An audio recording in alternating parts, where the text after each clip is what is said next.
Bom dia, boa tarde, boa noite, concurseiros da ESA. Eu sou o Caio, passei no concurso em 2020, hoje terceiro sargento do Exército Brasileiro, e esse é o canal Contribuir. A ideia do vídeo de hoje é contribuir também na sua aprovação em História, abordando agora o movimento separatista conhecido como Conjuração Baiana.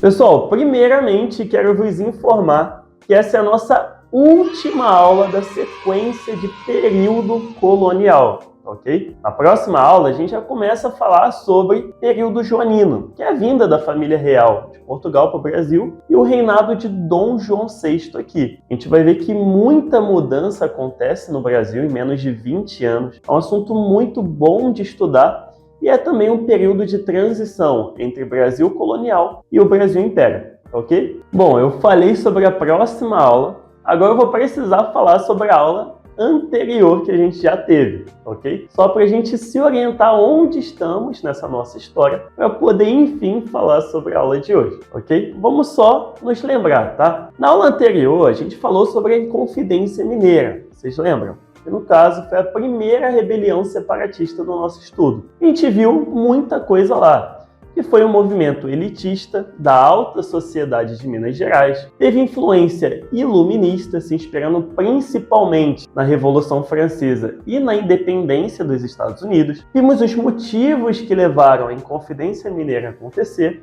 A gente lembra, né? Foi a derrama, o controle excessivo da metrópole sobre a colônia. A gente falou por último lá sobre os objetivos caso a revolta desse certo e as consequências por não ter dado certo. Ou seja, a gente fechou essa primeira rebelião separatista aí no nosso estudo. Pois bem, na aula de hoje vamos falar sobre a segunda e última rebelião separatista que interessa no nosso estudo, que no caso é a Conjuração Baiana. Então, para a gente começar logo nossa aula, porque eu já falei demais, rápidas orientações aí para você, ok? Ó, a partir de agora, desconecte-se do mundo à sua volta aí. Esquece os problemas, esquece o cocô até a cocota, que também pode ser o assunto do problema ali, ok? Copia as caixas de texto, me segue nas redes sociais e se inscreve aí no canal do YouTube também.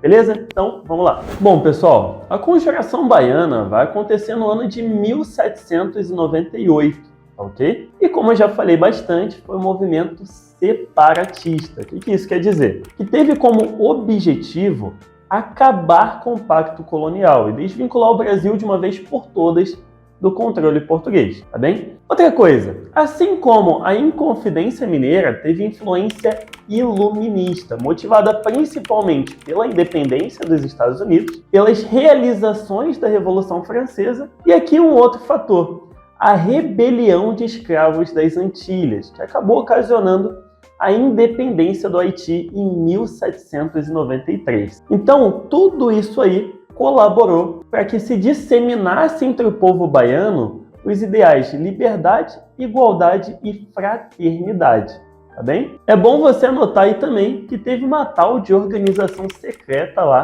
chamada de Cavaleiros da Luz. Era sediada na casa do farmacêutico Figueiredo Melo. Como assim organização secreta? Não tô entendendo mais nada. Olha só para vocês entenderem, tá? Esses ideais que estavam chegando até a Bahia, eles chegavam através de intelectuais e profissionais liberais, correto? E esse pessoalzinho, gente, eles tinham a capacidade de empolgar a população de um jeito que motivava o pessoal a fazer uns encontros secretos, sabe? Para armar os planos mirabolosos deles lá. A conspiração, entendeu? Entendi, cara. Peguei a ideia disso daí. Ok, mas o que isso tem a ver? Então, um dos encontros secretos que mais se destacou, né, teve um grau ali de importância maior, teve gente maior, né, que podia fazer o negócio acontecer, foi essa chamada Cavaleiros da Luz. Pegou a ideia? Outra coisa muito importante, preste atenção agora, tá? Olha só, a Conjuração Baiana, ela, dentre as rebeliões coloniais, ela foi a que manifestou um caráter nitidamente popular, tá, pessoal? O que isso significa? Significa que, diferente das outras rebeliões, essa daqui teve gente simples lutando e realmente acreditando que esse movimento poderia mudar as suas vidas. Tá, Caio, mas não teve gente da alta sociedade também lutando nisso aí? Teve, claro que teve. Teve padre, médico, advogado, tudo isso teve. Mas também teve muita gente representando as camadas mais pobres da população,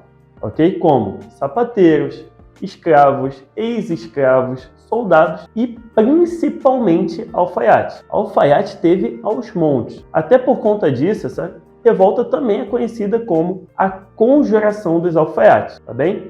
Então, se você vê lá no seu concurso Conjuração dos Alfaiates, saiba que está se referindo à Conjuração Baiana. Show? Até então, nós comentamos sobre as principais características desse movimento, correto? A partir de agora, vamos falar um pouco sobre a causa disso tudo aí. O que realmente aconteceu para a Conjuração Baiana se iniciar? O que estressou o povo baiano a ponto de iniciar essa rebelião? Então, sobre esse assunto, você já pode anotar aí que tudo começou com a transferência da capital de Salvador para o Rio de Janeiro em 1763. E por quê? O que aconteceu? Essa transferência da capital trouxe muita dificuldade econômica em Salvador. A cidade ficou em decadência, o pessoal em plena miséria e sobrecarregados de altos tributos. Então, isso fez com que eles começassem a questionar essa exploração metropolitana e também estimulou a propagação dos ideais de liberdade, igualdade e fraternidade que a gente já comentou anteriormente, beleza? Bom, já falamos um pouco sobre a causa do movimento, né? O que realmente fez com que o movimento começasse, e falamos sobre as principais características também. Chegou a hora de falar dos objetivos. O que o pessoal, naqueles encontros secretos deles, né, planejava fazer caso o movimento desse certo. Vamos ver isso daí? Então, primeiro objetivo, você pode anotar aí, separar o Brasil de Portugal. Isso é óbvio, né, pessoal? A gente já falou sobre isso. Se é um movimento separatista, o objetivo é o quê? Acabar com o pacto colonial e a exploração metropolitana. Segundo, a adoção de um sistema republicano e democrático. Isso é a mesma coisa que a Inconfidência Mineira também buscava, né? E demonstra a intensa vontade do pessoal naquela época pela proclamação da República, que só vai acontecer quase 100 anos depois, em 1889. Outra coisa, eles queriam também a liberdade de comércio, queriam abrir os portos brasileiros aos navios de todas as nações. E a gente sabe que com o pacto colonial isso não era possível. Por quê?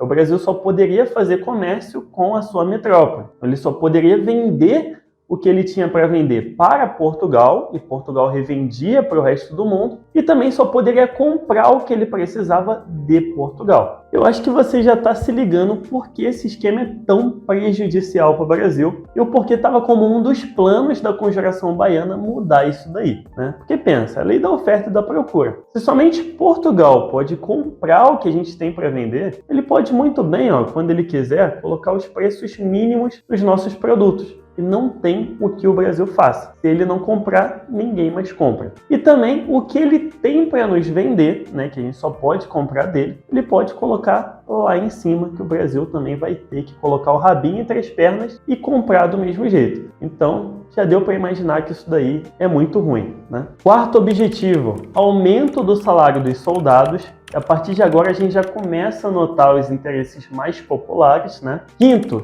fim da escravidão e do preconceito contra negros e mulatos. E por último, para terminar, melhoria nas condições de vida da população. Agora olha só, uma observação importante aqui, tá? Pessoal, um desejo comum que unia todas as classes nessa luta era pela autonomia do Brasil em relação a Portugal. Agora, tinha muita divergência quanto às mudanças que seriam feitas na estrutura interna, tá? Tanto é que quando as camadas populares começaram a enfatizar a luta contra os privilégios senhoriais e contra a escravidão, muitos membros da elite local começaram a se retirar do movimento também. Pois bem, já falamos sobre as principais características do movimento, já vimos a causa do movimento, né, o que estressou a população baiana e fizeram com que eles iniciassem essa rebelião, e vimos também os principais objetivos. Ou seja, vimos toda a teoria disso daí. Agora resta saber o que aconteceu de fato, correto? Então vamos lá. No dia 12 de agosto de 1798, foi o dia do Paranauê, um dia louco lá. Os rebeldes foram para as ruas, começaram a espalhar cartazes proclamando o início da rebelião. Vamos com tudo, vai dar tudo certo, agora é hora da mudança. Estavam eles pensando, não tem como dar errado, vamos lá. Mas tinha um problema. O governador, um tal lá de Fernando José de Portugal, já sabia que tudo isso ia acontecer. Um passarinho, claro, ó, chegou nele e contou tudo. Sempre tem esses passarinhos nas histórias, vocês já perceberam isso? E esse daí contou tudo mesmo, o dia, quem eram os líderes, enfim, tudão. Então, por conta dessa traição, no momento em que a rebelião ia acontecer, o governador já estava preparado. Então, ó, já iniciou a repressão, conseguiu prender os cabeças da revolta e desarticulou esse movimento por completo. Entre os principais nomes da Conjuração Baiana, podemos listar os alfaiates João de Deus e Manuel Faustino dos Santos Lira, o professor Francisco Barreto e o médico Cipriano Barato. E sobre as consequências, Caio? Olha só, na maioria, né, os mais pobres pegaram penas mais duras, como enforcamento e esquartejamento, e a maioria dos membros da elite local pegaram penas mais brandas, além daqueles que foram até inocentados, ok? Pois bem, pessoal, é isso. Estamos chegando ao fim de mais uma aula. Espero ter contribuído da melhor forma com o seu entendimento. Se você gostou, curte o vídeo, se inscreve no canal do YouTube e me segue também no Instagram para mais conteúdos e informações. Fica ligado também na playlist de História do Brasil para a ESA, ok? É isso, foi um prazer, tamo junto, até a próxima e tchau, tchau!